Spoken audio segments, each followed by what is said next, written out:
Hello everyone, আজকে আমরা class শুরু করব জোসেফ কনরাডের হার্ট অফ ডার্কনেসের ওপর। তো দেখো, আমাদের ক্লাস হবে জোসেফ কনরাডের হার্ট অফ ডার্কনেস নামে বিখ্যাত একটি নভেলের ওপর। তো দেখো, যে কোনো নভেলকে পড়তে হলে প্রথমে সেই নভেলিস্ট সম্পর্কে জানতে হয়, তারপর সে নভেলের ব্যাকগ্রাউন্ড সম্পর্কে জানতে হয়। তো এটা আমাদের হার্ট অফ ডার্কনেসের পার্ট 1-এর ক্লাস।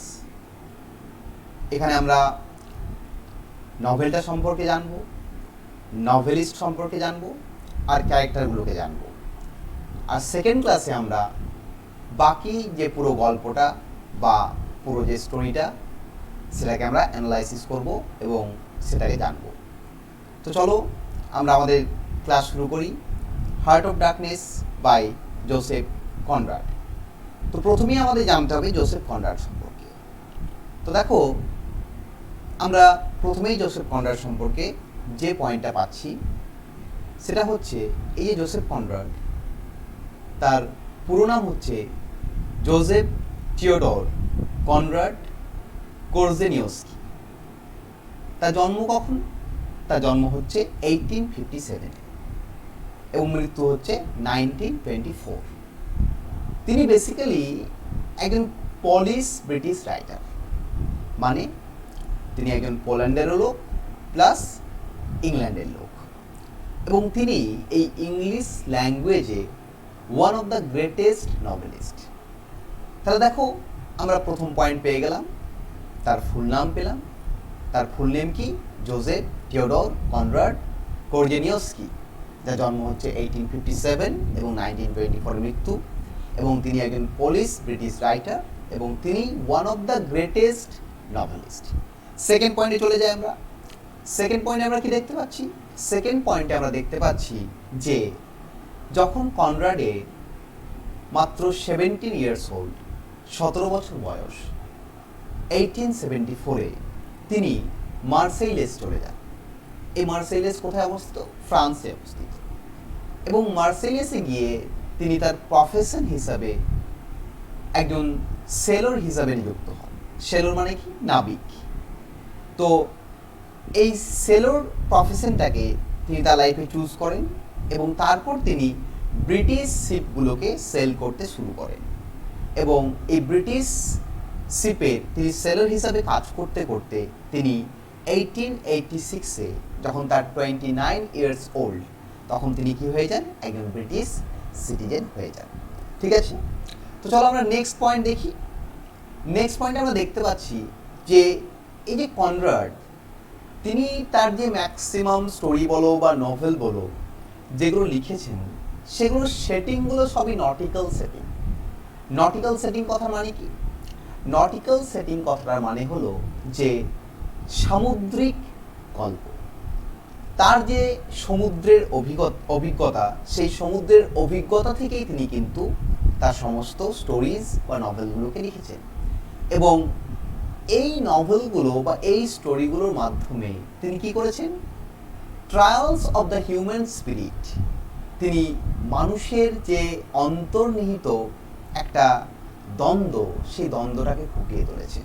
এবং তিনি দেখিয়েছেন যে তার যে ওয়ার্ল্ড, তার যে নভেল বা স্টোরির যে ওয়ার্ল্ড, যে জায়গা বা যে স্থান, সেখানে তিনি একটা ইম্প্যাসিভনেস দেখিয়েছেন এবং ইনস্ক্রুটেবলনেস দেখিয়েছেন। এই ইম্প্যাসিভ এবং ইনস্ক্রুটেবল ইউনিভার্স, যাকে আমরা বেশি কথায় বলতে পারি থিওরি অফ নাথিংনেস, তাহলে তিনি দেখিয়েছেন একটা নাথিংনেস। কোথায় দেখিয়েছেন?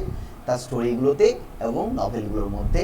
এবং তিনি আমাদের হিউম্যান স্পিরিটের, আমাদের অভ্যন্তরীণ যে চাহিদা, সেই অভ্যন্তরীণ চাহিদাগুলোকে তুলে ধরেছেন।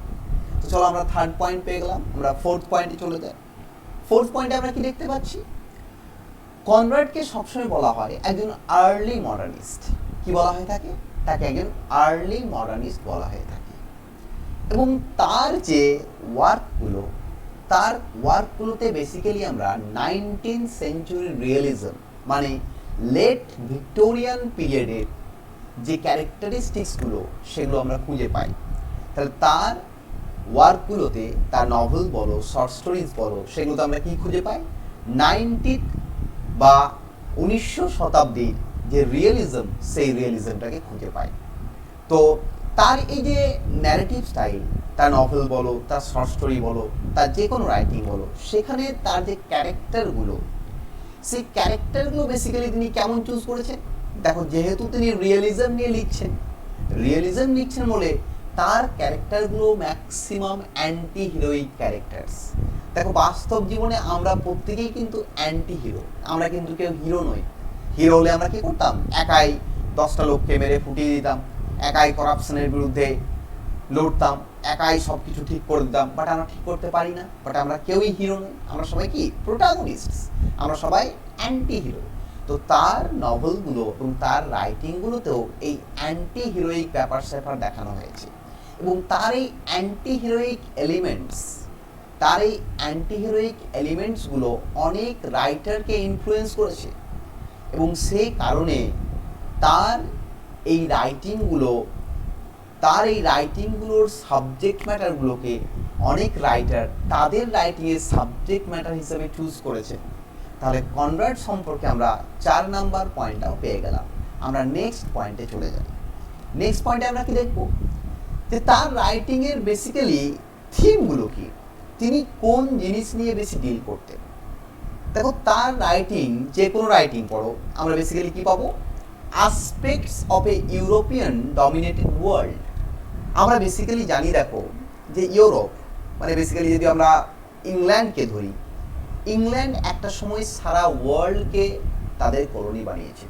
শুধু ইংল্যান্ড নয়, টোটাল ইউরোপ সমস্ত পৃথিবীতে ছড়িয়ে পড়েছিল এবং পৃথিবীর বিভিন্ন জায়গায় নিজেদের কি করে কলোনি এস্টাবলিশ করে। তাহলে কনরাডের রাইটিংয়ে এই যে ইউরোপিয়ান ডমিনেটেড যে ওয়ার্ল্ড, সেই ওয়ার্ল্ডটাকে কিন্তু দেখতে পাওয়া যায়। তাহলে যখনই কলোনি করতে বেরিয়ে যাবে, যখনই কোনো দেশ বা কোনো একটা আমাদের কন্টিনেন্ট অন্য কোনো একটা দেশে বা কন্টিনেন্টে কলোনি করতে বেরিয়ে যাবে, তখনই সেখানে ফেসে আসবে কি? ইম্পেরিয়ালিজম বা কলোনিয়ালিজম। তাহলে আমরা দেখো, এই ইম্পেরিয়ালিজম এবং কলোনিয়ালিজম, এই দুটো জিনিস কিন্তু পেয়ে থাকি। কোথায় পেয়ে থাকি? জোসেফ কনরাডের রাইটিংসে। এবং এই ইম্পেরিয়ালিজম এবং কলোনিয়ালিজম, এই ইম্পেরিয়ালিজম কথার মানে হলো কাউকে বন্দি বানানো, আর কলোনিয়ালিজম কথার মানে হলো কোনো একটা জায়গায় গিয়ে নিজের উপনিবেশ গড়ে তোলা। তাহলে এই ইম্পেরিয়ালিজম এবং কলোনিয়ালিজম, এই দুটো জিনিসের মাধ্যমেই তিনি কিন্তু এক্সপ্লোর দ্য হিউম্যান সাইকি, আমাদের ইনার যে ফিলিংস, আমাদের ইনার যে সাইকোলজিক্যাল অ্যাসপেক্ট, সেগুলোকে কিন্তু তুলে ধরছেন। তাহলে সেগুলো আমরা কি পাচ্ছি? তার নভেলের মধ্যে দেখতে পাচ্ছি। নেক্সট পয়েন্টে চলে যাই। নেক্সট পয়েন্টে আমরা যেটা আলোচনা করব সেটা কি? তার এই যে নভেল বলো বা স্টোরি বলো, শর্ট স্টোরিগুলো বলো বা নভেল বলো, তার যে ক্যারেক্টারগুলো, এই ক্যারেক্টারগুলো সবই রিয়েল লাইফ ক্যারেক্টার। মানে দেখো, বেসিক্যালি স্টোরিতে বা নভেলে আমরা ফিকশনাল ক্যারেক্টার ইউজ করি, কনরাডও সেই ফিকশনাল ক্যারেক্টার ইউজ করতেন। কিন্তু এই ক্যারেক্টারগুলো ফিকশনাল হলেও এগুলো তার বাস্তব জীবন থেকে নেওয়া হয়েছে। মানে তার ওই সি ফেয়ারিং ক্যারিয়ার থেকে। তিনি সেলর ছিলেন, আমরা আগেই জেনেছি। তাহলে সেলর হতে গেলে তাকে বিভিন্ন জায়গায় সেলিং করতে হয়, বিভিন্ন মানুষের সাথে মিশতে হয়, বিভিন্ন গল্প শুনতে হয়, বিভিন্ন জিনিসকে জানতে হয়। তাহলে তার এই যে এক্সপিরিয়েন্স, এই এক্সপিরিয়েন্সগুলো থেকেই তিনি কিন্তু তার ক্যারেক্টারগুলোকে তৈরি করেছেন। এবং তার যে ক্যারেক্টারের নামগুলো, সেই নামগুলো কিন্তু অনেক সময় অনেক অ্যাকচুয়াল পার্সনদের নেম, তিনি কিন্তু অনেক অ্যাকচুয়াল পার্সনদের নেম ইউজ করেছেন তার স্টোরিতে এবং নভেলে তার ক্যারেক্টারগুলোকে ফুটিয়ে তোলার জন্য। তাহলে আমরা এই পয়েন্টটাও জেনে গেলাম। নেক্সট পয়েন্ট আমরা কনরাড সম্পর্কে জানি। নেক্সট কি দেখছি? নেক্সট দেখতে পাচ্ছি যে ইন 1894, 1894 সাল, কনরাডের তখন 36 বছর বয়স। তখন তিনি কি করছেন? Gave up the sea. তখন তিনি সমুদ্রের এই সেলার ছিলেন, তিনি এই সেলারের কাজ ছেড়ে দিচ্ছেন। কেন ছেড়ে দিচ্ছেন? Because of his poor health, শরীর অসুস্থতার কারণে। আমরা জানি সমুদ্রে নাবিকের কাজ করা খুব একটা সহজ ব্যাপার নয়, কারণ এখানে তোমাকে অনেক প্রতিকূল পরিবেশের মধ্যে থাকতে হবে। তো কনরাডের এই প্রতিকূল পরিবেশ তার দেহ বা তার বডি আর মেনে নিচ্ছিল না, তার হেলথ আর মেনে নিচ্ছিল না। তিনি ডে বাই ডে আনহেলদি হয়ে যাচ্ছিলেন। সেই কারণে তিনি কি করলেন, তিনি এই টোটালি যে সব সামুদ্রিক জীবন তাকে ত্যাগ করলেন 1894-এ, তার যখন 36 বছর বয়স তখন। তারপর তিনি কি শুরু করলেন, তিনি নভেল লিখতে শুরু করলেন। তিনি 1894-এ সমুদ্রের জীবন ছাড়লেন এবং 1895-এ তার প্রথম নভেল পাবলিশ করলেন। সেই নভেলটার নাম কি? সেই নভেলটার নাম হচ্ছে অ্যালমেয়ার্স ফলি। সেই নভেলটার নাম কি? অ্যালমেয়ার্স ফলি। তাহলে অ্যালমেয়ার্স ফলি নামে একটা নভেল তিনি পাবলিশ করলেন কখন? 1895-এ, তিনি তার সামুদ্রিক জীবন ছেড়ে দেওয়ার পর। নেক্সট পয়েন্ট আমরা কি দেখতে পাই? নেক্সট পয়েন্টে আমরা দেখতে পাচ্ছি যে কনরাড সম্পর্কে একজন ক্রিটিক বা একজন রাইটার বা একজন পোয়েট তিনি কমেন্ট করছেন। তিনি কোথাকার পোয়েট বা রাইটার বা নভেলিস্ট বা ক্রিটিক? তিনি হচ্ছেন আয়ারল্যান্ডের একজন ক্রিটিক। তার নাম হচ্ছে কম টয়েবিন। তার নাম হচ্ছে কি? কম টয়েবিন। কম টয়েবিন কি বলছেন? কম টয়েবিন বলছেন, Joseph Conrad's heroes were often alone and close to hostility and danger. তাহলে কনরাডের নভেলে বা কনরাডের যে কোনো রাইটিংয়ে আমরা যে হিরোগুলোকে দেখতে পাই, মানে যারা প্রোটাগনিস্ট, তারা বেসিক্যালি তো অ্যান্টি হিরো হয়। তার সাথে সাথে তারা প্রত্যেকেই অ্যালোন, তারা প্রত্যেকে একটা থিম অফ এলিয়েনেশনে ভুগছে, একাকিত্বে ভুগছে, এবং তারা সবসময় একটা ডেঞ্জার, একটা বিপদ এবং একটা হস্টিলিটি, একটা দ্বন্দ্বমূলক সিচুয়েশন বা দ্বন্দ্বমূলক যে পরিবেশ, সেই দ্বন্দ্বমূলক পরিবেশটাকে সবসময় কিন্তু ফেস করছে। এটা কিন্তু আমরা কনরাডের ক্যারেক্টারগুলোতে দেখতে পাই, তার হিরোগুলোকে দেখতে পাই। এটা কে বলছে? কম টয়েবিন নামে একজন আয়ারল্যান্ডের ক্রিটিক, নভেলিস্ট এবং পোয়েট বলছে। নেক্সট চলে যাই আমরা। নেক্সট আমরা কোথায় চলে যাব? 9 নম্বর পয়েন্টে। 9 নম্বর পয়েন্টে কি দেখবো? দেখো, কনরাড অনেকগুলোই নভেল লিখেছেন, অনেক শর্ট স্টোরি লিখেছেন, কিন্তু তার মধ্যে আমরা আজকে তার বিখ্যাত কিছু নভেল তার নাম করব। তো প্রথম হচ্ছে, দেখো, লর্ড জিম। লর্ড জিম হচ্ছে তার one of the greatest novels. এই লর্ড জিম পাবলিশড হচ্ছে 1900-এ, 1900 সালে। তারপর কি? নস্ট্রোমো। নস্ট্রোমো বলে আরেকটা আছে, যেটা 1904-এ পাবলিশড হচ্ছে। তারপর কি? তারপর আরেকটা নভেলের নাম হচ্ছে দ্য সিক্রেট এজেন্ট, যেটা 1907-এ পাবলিশড হচ্ছে। আর লাস্ট যেটা আমরা আজকে পড়ব, আমাদের যেটা টপিক, সেটা হচ্ছে হার্ট অফ ডার্কনেস, সেটা 1899-এ পাবলিশড হচ্ছে, 1899 সালে পাবলিশড হচ্ছে। এটা কিন্তু আর নভেল নয়, এটা হচ্ছে একটা নভেলা। এই নভেলা কি জিনিস, এটা আমরা ক্লাসের পরবর্তী স্টেপে জানবো। তাহলে দেখো, আমরা কনরাডের 4টে বিখ্যাত রাইটিংয়ের নাম পেয়ে গেলাম। কি কি পেলাম? একটা পেলাম লর্ড জিম, 2 নম্বর পেলাম কি? নস্ট্রোমো, 3 নম্বর কি পেলাম? দ্য সিক্রেট এজেন্ট, আর 4 নম্বর কি পেলাম আমরা? Heart of darkness. তাহলে এই 4টি হচ্ছে আমাদের কনরাডের লেখা বিখ্যাত কিছু রাইটিং। আমরা চলে যাই নেক্সট আমাদের পয়েন্টে। নেক্সট আমাদের কাছে কি আছে? দেখো, নেক্সট আছে অ্যাবাউট দ্য নভেল। আমাদের এরপর নভেলটা সম্পর্কে জানতে হবে। তাহলে কনরাড সম্পর্কে আমরা জানলাম যে কনরাড কেমন রাইটার, তার ক্যারেক্টারগুলো কেমন, তার নভেলের ম্যাক্সিমাম গল্পগুলো কোন থিম নিয়ে ডিল করে, তিনি তার ক্যারেক্টারগুলোকে কোত্থেকে পেয়েছেন, তার বিখ্যাত ওয়ার্ক কোনগুলো, এগুলো আমরা ডিল করলাম। এরপর আমরা চলে আসি অ্যাবাউট দ্য নভেলে। দেখো, আমাদের নভেল সম্পর্কে জানতে হবে, আমরা নভেলিস্ট সম্পর্কে জানলাম, এরপর আমাদের নভেল সম্পর্কে জানতে হবে। তাহলে দেখো, এই যে জোসেফ কনরাডের এই হার্ট অফ ডার্কনেস, এই নভেলটার প্রথম টাইটেল ছিল দ্য হার্ট অফ ডার্কনেস। পরবর্তী ক্ষেত্রে দাটাকে উঠিয়ে দেওয়া হয়, শুধু হার্ট অফ ডার্কনেস হিসাবে নভেলটা পরিচিতি লাভ করে। তো এই নভেলটা পাবলিশড হয় 1899-এ, বাট 1899-এ এই নভেলটা সম্পূর্ণ পাবলিশড হয়নি। এই যে নভেলটা বা এই যে নভেলাটা, এটা সম্পূর্ণ পাবলিশড হয়নি। এই নভেলাটা 1899-এ সিরিয়ালি পাবলিশড হয়েছিল একটা ম্যাগাজিনে। কোন ম্যাগাজিনে? ব্ল্যাকউডস ম্যাগাজিন। ব্ল্যাকউডস নামে একটি ম্যাগাজিনে 1899-এ এই নভেলটা সিরিয়ালি পাবলিশড হয়েছিল। পরবর্তী ক্ষেত্রে 1902-তে 1902 সালে বা 1902 সালে এটা পাবলিশড হয় কনরাডের একটা বইয়ে। সেই বইটার নাম হচ্ছে youth and two other stories. তাহলে আমরা পাবলিকেশন ডেট পেলাম, কি পেলাম, যে 1899-এ প্রথম পাবলিশড হচ্ছে, বাট প্রথম টোটাল পাবলিশড হয়নি, সিরিয়ালি পাবলিশড হয়েছে। পরবর্তী ক্ষেত্রে 1902-তে youth and two other stories নামে একটি বইয়ে সম্পূর্ণরূপে পাবলিশড হচ্ছে। আমরা প্রথম পয়েন্ট পেয়ে গেলাম নভেলটি সম্পর্কে। আমরা নেক্সট পয়েন্টে চলে যাই। নেক্সট আমরা কি দেখব, যে এই নভেলটি কোন টাইপের ওয়ার্ক, এটা কেমন ওয়ার্ক। আমি প্রথমেই বলেছি এটা একটা নভেলা। তাহলে নভেলা কি সেটা আমাদের জানতে হবে। দেখো, নভেলা হচ্ছে একটা প্রোজ ফিকশন, একটা কাল্পনিক গদ্য, যেটা শর্ট স্টোরির চেয়ে বড় হবে বাট নভেলের চেয়ে ছোট হবে।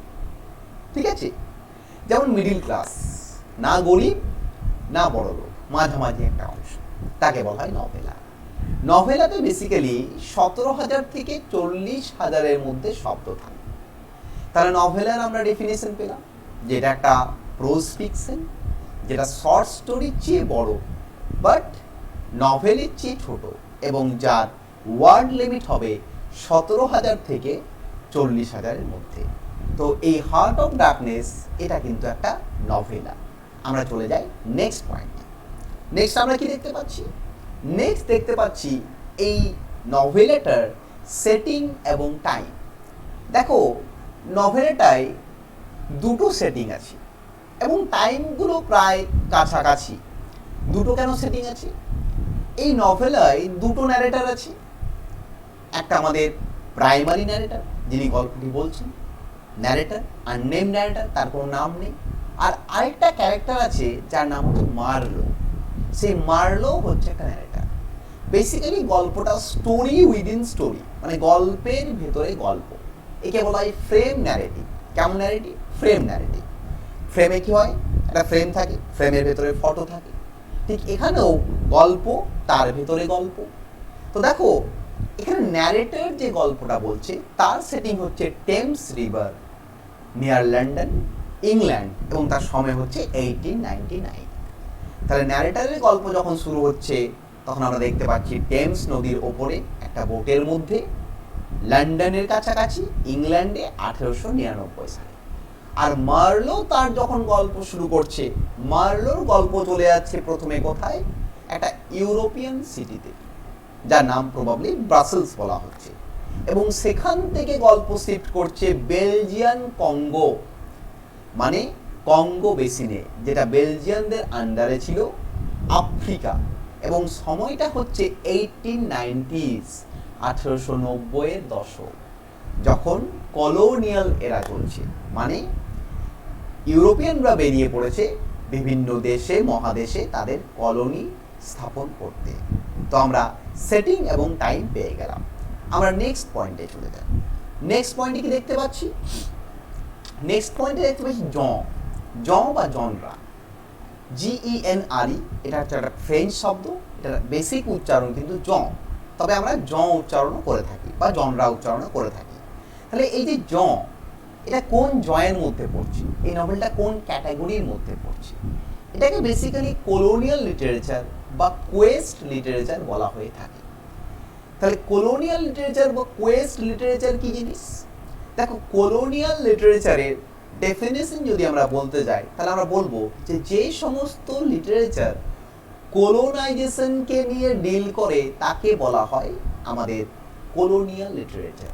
মানে এই যে উপনিবেশবাদ, এই উপনিবেশবাদ বা উপনিবেশকে নিয়ে, উপনিবেশের থিমকে নিয়ে যে লিটারেচার বা যে সাহিত্য ডিল করে তাকে বলা হয় কলোনিয়াল লিটারেচার। এবং colonial literature basically point of view of colonisers, মানে যারা কলোনি করতে গেছে, যে ব্রিটিশরা যেমন কলোনি করতে এসেছিল, তাহলে ব্রিটিশরা হচ্ছে কলোনাইজার্স। এই কলোনাইজার্সদের পয়েন্ট অফ ভিউ থেকে দেখানো হয়ে থাকে। আর কি, এটা একটা কোয়েস্ট লিটারেচার। কোয়েস্ট লিটারেচার মানে হচ্ছে একটা অ্যাডভেঞ্চারাস জার্নি, যেখানে একটা অ্যাডভেঞ্চার দেখানো হবে, প্রোটাগনিস্ট একটা অ্যাডভেঞ্চারে বেরোবে, প্রোটাগনিস্ট মানে হচ্ছে মেইন ক্যারেক্টার, এবং সে অ্যাডভেঞ্চারে বেরিয়ে অনেক রকমের অবস্টাকলসের সম্মুখীন হবে, অনেক রকমের বাধার সম্মুখীন হবে, কিন্তু সে সেই বাধাগুলোকে কাটিয়ে সে আবার ফিরে আসবে এবং ফিরে এসে সে তার এক্সপিরিয়েন্সগুলো শেয়ার করবে একে বলা হয় কোয়েস্ট লিটারেচার। ঠিক আছে, তো চলো আমরা নেক্সট পয়েন্টে চলে যাই। আমরা নেক্সট পয়েন্ট দেখতে পাচ্ছি পয়েন্ট অফ ভিউ, মানে কোন পয়েন্ট অফ ভিউতে নভেলটা লেখা হয়েছে। এই নভেলটাতে basically first person point of view দেখানো হয়েছে, মানে এখানে ন্যারেটর এবং মার্লো দুজনাই আই দিয়ে বলছে, আই মানে ফার্স্ট পারসন। এবং এই পয়েন্ট অফ ভিউ এর মধ্যে কি রয়েছে, একটা ফ্রেম ন্যারেটিভ রয়েছে। ওই যে আগেই বললাম frame narrative, story within story, গল্পের ভেতরে গল্প। ফ্রেমের মধ্যে যেমন ছবি থাকে, একটা উপরে ফ্রেম থাকে, তার ভেতরে ছবি থাকে, ঠিক এখানেও একটা গল্পের ভেতরে আরেকটা গল্প রয়েছে, এবং সেই গল্পের ভেতরে গল্প সমস্ত কিছুই কিন্তু ফার্স্ট পারসনে বলা হয়েছে। চলে যাই আমরা নেক্সট পয়েন্টে। আমরা নেক্সট পয়েন্ট দেখতে পাচ্ছি মেজর থিমস। তাহলে নোভেলটা মেজর বা বেসিক কোন কোন থিমকে নিয়ে আলোচনা করছে। দেখো আমরা থিমগুলো পাচ্ছি। প্রথম থিম হচ্ছে কলোনিয়ালিজম অ্যান্ড ইম্পেরিয়ালিজম, উপনিবেশ করা এবং উপনিবেশ করতে গিয়ে সেখানকার মানুষদের বন্দি বানানো। 2 নম্বর কি দেখতে পাচ্ছি, রেসিজম, সাদা কালো, হিন্দু মুসলিম, এই যে বিভিন্ন ফারাক, তাকে বলা হয় রেসিজম। দেখো যারা উপনিবেশ করতে আসবে, ইউরোপিয়ানরা যখন ইন্ডিয়াতে উপনিবেশ করতে এসেছিল, ইন্ডিয়ান লোকেদের তারা ব্ল্যাক বলতো, তাহলে এই রেসিজমকে দেখানো হয়েছে। স্যাভেজারি ভার্সেস সিভিলাইজেশন, স্যাভেজারি মানে কি, ক্রুয়েলটি, সিভিলাইজেশন মানে আমাদের এই সমাজ। তাহলে আমাদের এই সমাজ এবং সমাজের মধ্যে যে অন্তর্নিহিত ক্রুয়েলটি, সেটাকেও দেখানো হয়েছে। দেখো ব্রিটিশরা যখন ইন্ডিয়াতে কলোনি বানিয়েছিল, ব্রিটিশরা ইন্ডিয়ান মানুষদের ওপর কত অত্যাচার করতো, এটাই হচ্ছে সিভিলাইজেশন ভার্সেস স্যাভেজারি। নেক্সট থিম কি, ডার্কনেস অফ সিভিলাইজেশন। আমরা নেক্সট দেখতে পাচ্ছি ডার্কনেস অফ সিভিলাইজেশন। দেখো যারা যত সিভিলাইজড হবে, তাদের ভেতরে তত অন্ধকার লুকিয়ে থাকবে। দেখো আমাদের মধ্যে দেখো আমরা কোট টাই প্যান্ট শার্ট পরে নিজেদেরকে ভদ্র বানিয়ে রেখেছি, বাট আমরা অন্তর্নিহিত দিক দিয়ে সবচেয়ে বেশি অভদ্র।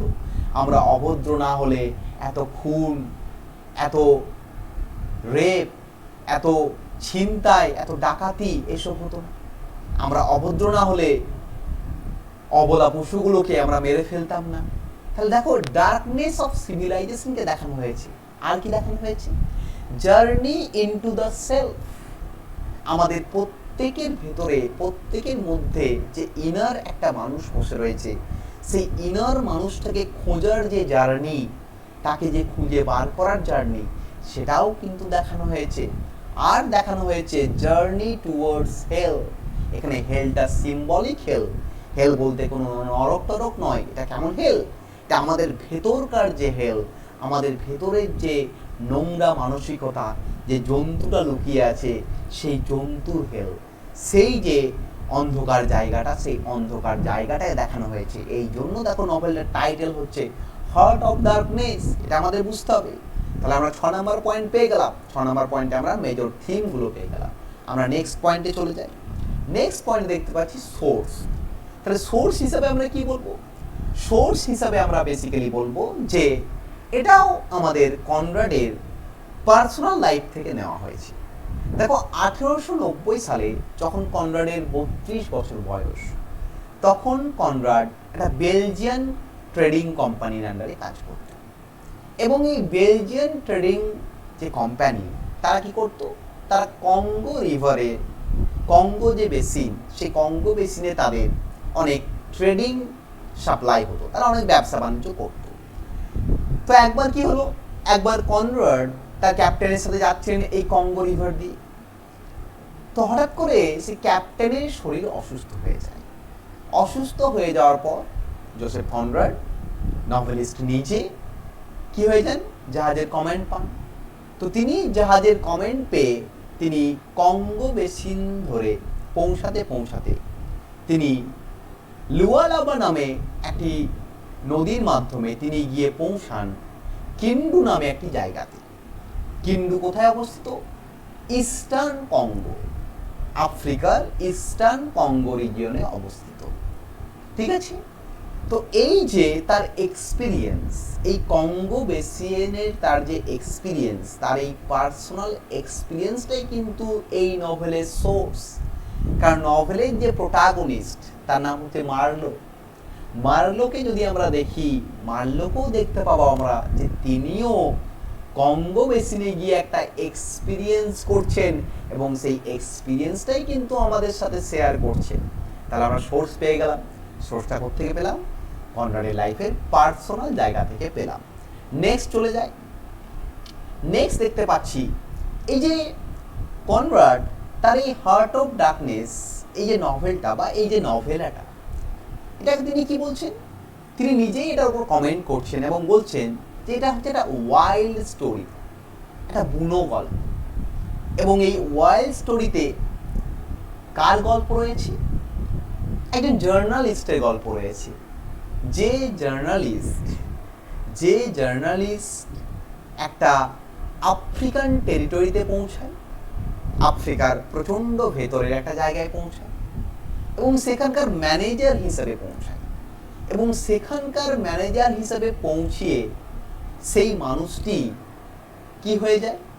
নিজেই ওই আফ্রিকানদের মতো একটা স্যাভেজ বিংয়ে পরিণত হয় এবং সে ওই আফ্রিকানদের লিডার হয়ে যায়, সে ওই ট্রাইবদের লিডার হয়ে যায় এবং নিজের বাকি জীবনটা স্যাভেজারি করে মৃত্যু পর্যন্ত কাটিয়ে দেয়। কোথায় কাটিয়ে দেয়?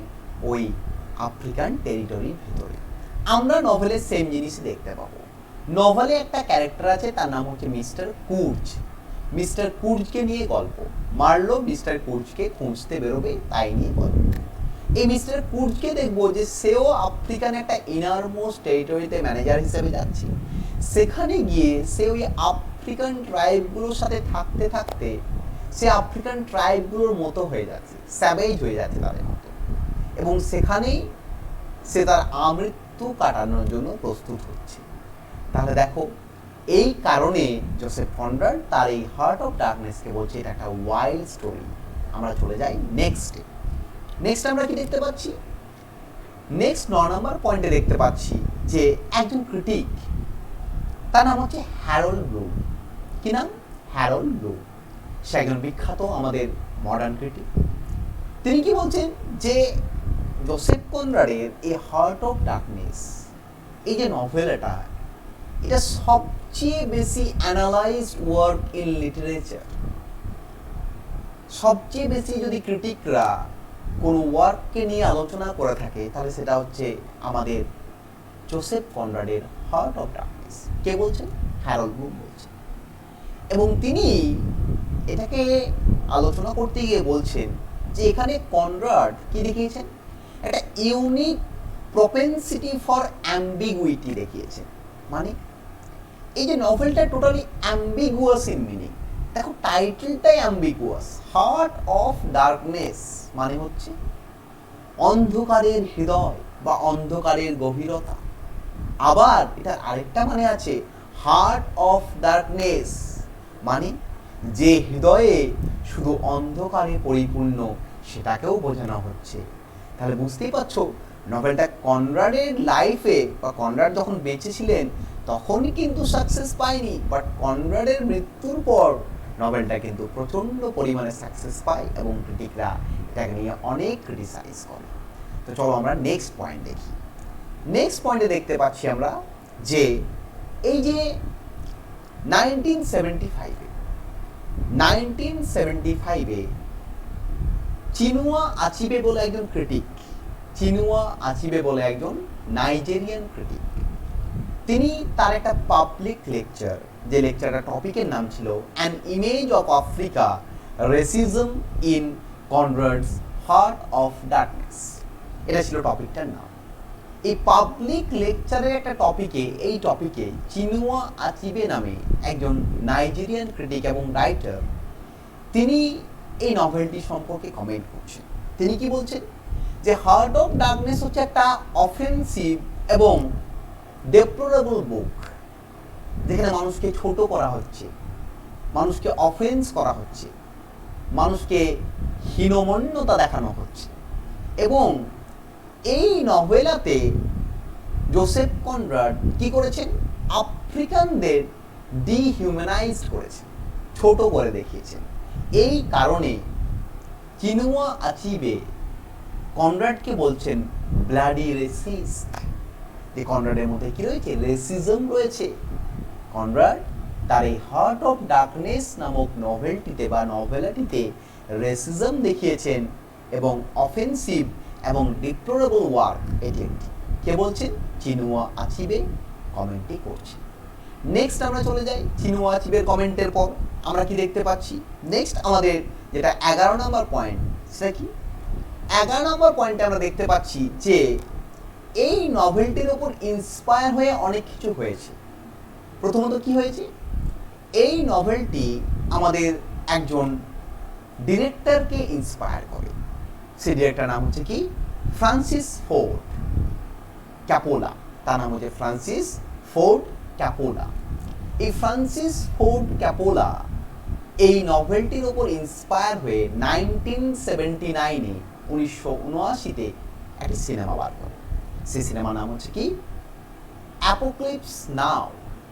এই সিনেমাটি বিখ্যাত সিনেমা। এটি কোন নভেলের উপর বেস করে? হার্ট অফ ডার্কনেসের উপর বেস করে। তাছাড়াও এই নভেলটি এতটাই ইম্পর্টেন্ট যে 1998-এ আমাদের মডার্ন লাইব্রেরি, ব্রিটিশ যে মডার্ন লাইব্রেরি রয়েছে, এই হার্ট অফ ডার্কনেসকে 67th র্যাঙ্ক দিচ্ছে। তাদের যে 100টা বেস্ট নভেল রয়েছে, সেই 100টা বেস্ট নভেলের মধ্যে 67 বা 67 নাম্বার র্যাঙ্ক দিচ্ছে কাকে? হার্ট অফ ডার্কনেসকে। Plus T S. এলিয়ট, একজন মডার্ন পোয়েট, নাম শুনেছ, একজন নোবেল লরেট, যিনি নোবেল প্রাইজ পেয়েছেন তার কবিতার জন্য। টি.এস. এলিয়টের 1925-এ একটা কবিতা বেরোয়, কবিতার নাম হচ্ছে দ্য হলো ম্যান। সেই কবিতাতে দুটো এপিগ্রাফ আছে। তো সেই কবিতার প্রথম এপিগ্রাফটা কিন্তু এই নভেল থেকেই নেওয়া। কোন নভেল থেকে নেওয়া? হার্ট অফ ডার্কনেস থেকে নেওয়া। যেখানে আমাদের টি.এস. এলিয়ট কোন লাইনটি নিয়েছেন? টি.এস. এলিয়ট যে লাইনটি নিয়েছেন সেটি হচ্ছে কোনটি? মিস্টার কুজ হি ডেড। তাহলে বুঝতেই পারছো নভেলটা খুবই ইম্পর্টেন্ট নভেল। ক্রিটিকরা যেমন ক্রিটিসাইজ করেছে, ঠিক নভেলটা সেরকম প্রেজড হয়েছে। তাহলে দেখো আমরা নভেল লিস্ট সম্পর্কে জানলাম এবং নভেলটা সম্পর্কে জানলাম। দেখো যে কোনো রাইটিং পড়ার আগে, যে কোনো রাইটিংকে জানার আগে এই দুটো টপিককে জানতে হয়। তো আমরা এই দুটো টপিককে জানলাম। এরপর আমরা যেটা জানবো সেটা হচ্ছে ক্যারেক্টার্স। এই নভেলের ইম্পর্টেন্ট ক্যারেক্টার্সগুলোকে আমরা জেনে নেব। তো দেখো ক্যারেক্টার্সগুলোকে বেসিক্যালি আমি দুটো ভাগে ভাগ করেছি। তোমাদের সুবিধার জন্য আমি দুটো ভাগে ভাগ করেছি। একটা করেছি মেজর ক্যারেক্টার্স, যেখানে আমি 7টা মেজর ক্যারেক্টারকে নিয়েছি। আরও অনেক ক্যারেক্টার আছে, বাট আমরা বেসিক্যালি 7টা ক্যারেক্টারকে নিয়েছি। আর মাইনর ক্যারেক্টার্স, সেখানে আমরা 4টে ক্যারেক্টারকে নিয়েছি। 4টে ক্যারেক্টার ছাড়াও আরও অনেক মাইনর ক্যারেক্টার আছে, বাট আমরা সব মাইনর ক্যারেক্টারগুলোকে নিচ্ছি না। আমি জাস্ট 4টে মাইনর ক্যারেক্টারকে নিচ্ছি। তো দেখো প্রথমে 7টা মেজর ক্যারেক্টারকে আলোচনা করব, তারপর আমরা মাইনর ক্যারেক্টার্সকে আলোচনা করব। আজকে আমরা এই ক্যারেক্টার্স আলোচনা করেই ক্লাসটা শেষ করব। পরবর্তী ক্লাসে আমরা নভেলটার যে প্লট বা স্টোরি বা সামারি সেটাকে আমরা ডিসকাস করব। তো চলো আমরা ক্যারেক্টারগুলো এক এক করে দেখে নিই। তো প্রথমে আমাদের মেজর ক্যারেক্টারগুলো দেখতে হবে। তাহলে দেখো 1 নম্বর মেজর ক্যারেক্টার, তার নাম হচ্ছে মার্লো।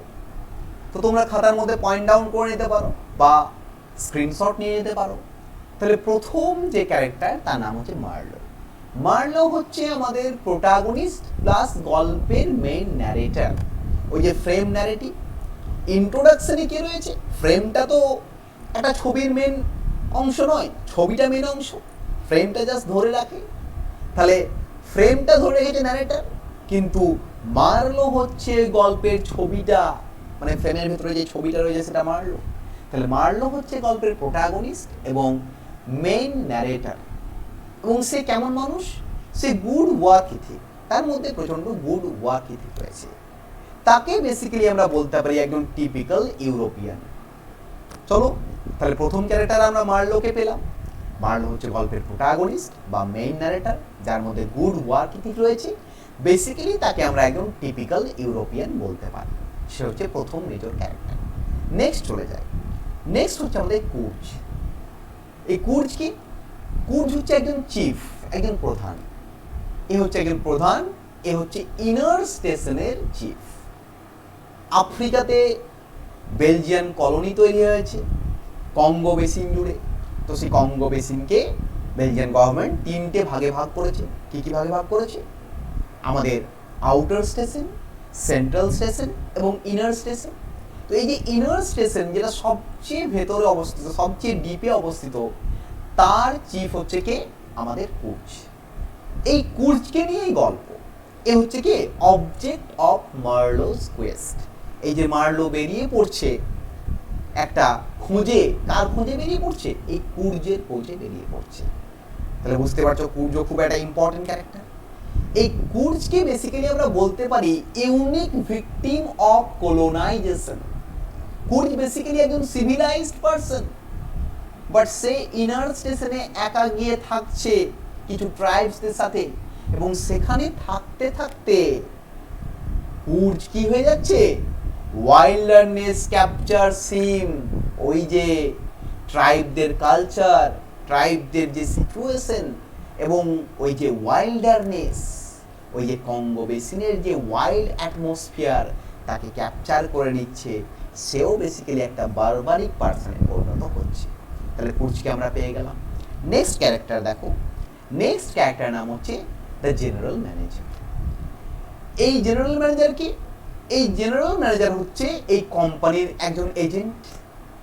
সে কোথায় থাকে? সে সেন্ট্রাল স্টেশনে থাকে। আমি প্রথমেই বললাম আউটার স্টেশন, সেন্ট্রাল স্টেশন এবং ইনার স্টেশন। ইনার স্টেশনে আছে কুর্জ। এ থাকে কোথায়? এ থাকে সেন্ট্রাল স্টেশনে। এ কেমন পার্সন? এ হচ্ছে অ্যাভারেজ কোয়ালিটির পার্সন। একে আমরা বিরাট হাইও বলবো না, বিরাট লো বলবো না। এ বেসিক্যালি আফ্রিকানদের কন্ট্রোল করতে চায়, এবং সেই কন্ট্রোলটা কিন্তু ব্রুটাল ওয়েতে করতে চায়। তাহলে জেনারেল ম্যানেজার একজন ব্রুটাল পার্সন, সে সেন্ট্রাল স্টেশনের ম্যানেজার। তাহলে আমরা থার্ড ক্যারেক্টার পেয়ে গেলাম। ফোর্থ ক্যারেক্টারে চলে যায়। ফোর্থ ক্যারেক্টারে আমরা পাচ্ছি দ্য চিফ অ্যাকাউন্টেন্ট। এই চিফ অ্যাকাউন্টেন্ট কোথাকার অ্যাকাউন্টেন্ট? সেন্ট্রাল স্টেশনের এই চিফ অ্যাকাউন্টেন্ট। ওই যে ম্যানেজার যেখানে রয়েছে, ওই ম্যানেজারের চিফ অ্যাকাউন্টেন্ট হচ্ছে এ হচ্ছে কেমন? এ মার্লোকে অনেক ভ্যালুয়েবল ইনফরমেশন দিচ্ছে। কিসের সম্পর্কে?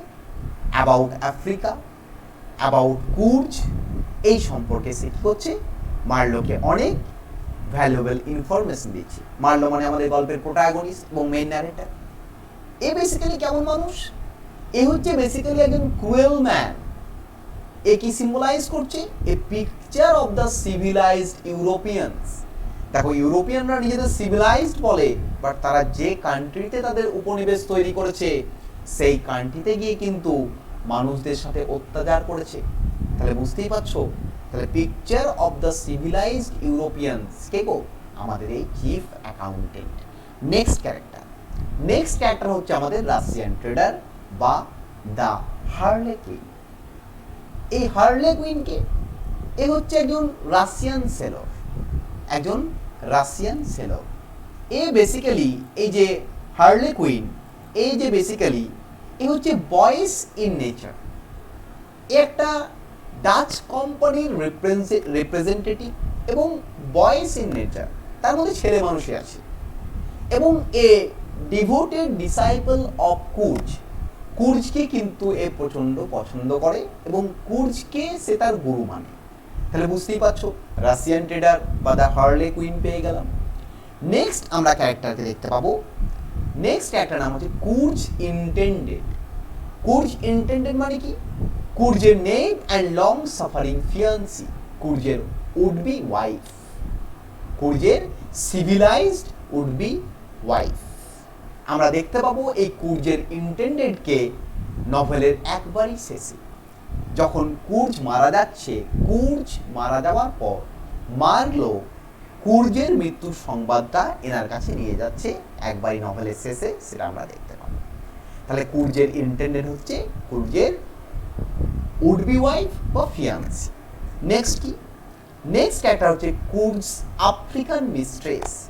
তাহলে কুর্জ ওই যে যখন আমাদের একবারই ইনার স্টেশনে থাকছে, ইনার স্টেশনে গিয়ে কুর্জের একটা আফ্রিকান মেয়ের সাথে কুর্জের ভালোবাসা সৃষ্টি হচ্ছে। তাহলে এই যে ভালোবাসা সৃষ্টি হচ্ছে এই যে মেয়েটির সাথে, সেই মেয়েটি হচ্ছে কুর্জের আফ্রিকান মিস্ট্রেস। সে কেমন দেখতে? Fiercely beautiful women loaded with jewellery, খুব সুন্দর, অ্যাট্রাকটিভ, এবং লোডেড উইথ জুয়েলারি।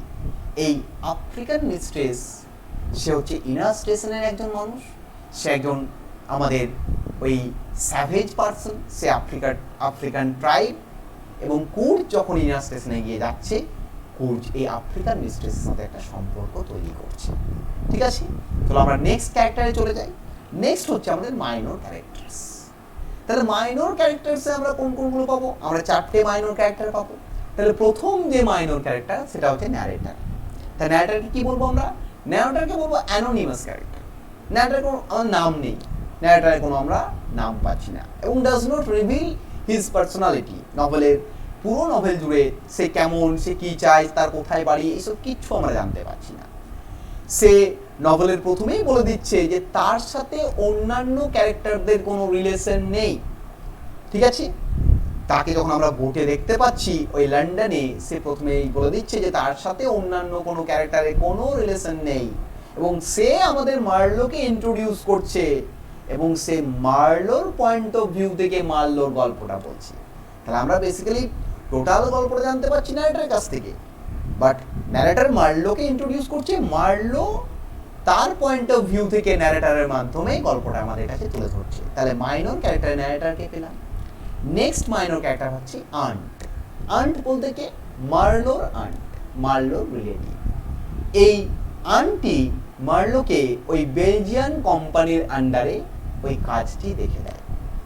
এই আন্ট হচ্ছে এমন একজন ক্যারেক্টার, সে ইম্পেরিয়ালিজমে বিশ্বাস করে, সে কলোনিয়ালিজম এবং ইম্পেরিয়ালিজমে বিশ্বাস করে, এবং সে মনে করে যে ট্রাইবদের বা স্যাভেজ পার্সনদের যদি সিভিলাইজেশনে ফিরিয়ে নিয়ে আসতে হয় তাহলে তাদেরকে ইম্পেরিয়ালিজম দরকার। তাহলে এই আন্ট হচ্ছে মার্লোর আন্ট, যে মার্লোকে বেলজিয়ান কোম্পানির আন্ডারে কাজটি পেতে সাহায্য করে। নেক্সট ক্যারেক্টার, নেক্সট হচ্ছে আমাদের হেলসম্যান। হেলসম্যানকে মার্লো যে বোটে করে বা যে স্টিমারে করে কুর্জের খোঁজে যাচ্ছিল, সেই স্টিমারে আমাদের পাইলট হচ্ছে আমাদের হেলসম্যান। এবং এই হেলসম্যানকে মেরে ফেলে, কারা মেরে ফেলে? কিছু নেটিভ। কোন নেটিভ? African native. আফ্রিকান যারা ট্রাইব, তারা এই হেলসম্যানকে তীর দিয়ে মেরে ফেলে। তাহলে হেলসম্যানকে পেয়ে গেলাম আমরা, সে হচ্ছে স্টিমারের পাইলট, যে স্টিমার করে মার্লো যাচ্ছিল কোথায়? কুর্জের খোঁজে। 4 নম্বর ক্যারেক্টার বা লাস্ট আমাদের যে মাইনর ক্যারেক্টার, সেটা হচ্ছে পিলগ্রিমস। এই পিলগ্রিমস হচ্ছে কি? এই পিলগ্রিমস হচ্ছে কিছু এজেন্ট অফ কোম্পানি যারা সেন্ট্রাল স্টেশনে থাকে। তাদেরকে পিলগ্রিমস কেন বলা হচ্ছে? কারণ তারা তাদের সাথে সবসময় কিছু লম্বা লম্বা কাঠের গুঁড়ি বয়ে নিয়ে যায়, সেই কারণে তাদেরকে মার্লো ডেসক্রাইব করছে পিলগ্রিম হিসাবে। তাদেরকে দেখে মার্লোর ওই ট্র্যাডিশনাল যে রিলিজিয়াস ট্রাভেলার্স, যারা হাতে করে ক্রস নিয়ে যেত সবসময়, কাঠের ক্রস, তাদের কথা মনে করছে। এই জন্য মার্লো এনাদেরকে পিলগ্রিমস বলছে। ঠিক আছে, তো দেখো আমরা ক্যারেক্টার পেয়ে গেলাম, আমরা অ্যাবাউট দ্য নভেল পেয়ে গেলাম, আমরা অ্যাবাউট দ্য নভেলিস্ট পেয়ে গেলাম। এরপর পরবর্তী যে আমাদের ক্লাস, যেখানে আমরা প্লট, স্টোরি বা সামারি, সেটাকে আমরা যে আলোচনা করব, সেটা আমরা পরবর্তী ক্লাসে আলোচনা করব। আজকে এখানেই রইল। সবাইকে থ্যাংক ইউ। সবাই চ্যানেলটা লাইক করে দিও, সাবস্ক্রাইব করে দিও, শেয়ার করে দিও। সবাই ভালো থেকো। God is always with you. আমি রাখছি, চলো টাটা।